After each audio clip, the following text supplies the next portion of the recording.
Ano nangyari kay Mama? Oh my God. Anong gagawin natin? Hindi ko alam. Sorry for your loss, Ma'am. Sige po, help po kita na makakonect sa chapel. Paki-forward na lang po ang full name ng deceased, contact person, contact number at address. Pakisabi po, tatawag ang St. Peter Chapel sa kanya. Okay po, condolence po, Ma'am.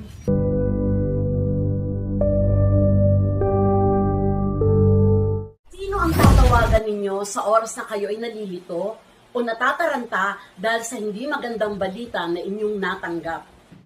If you have a St. Peter plan in a family, it will lessen your worries in what to do in time of passing away.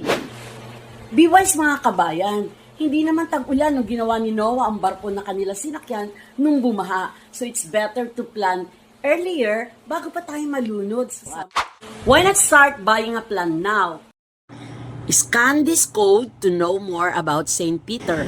This is Melody Gomia of St. Peter Life Plan, San Pedro Branch, and I am a death care expert.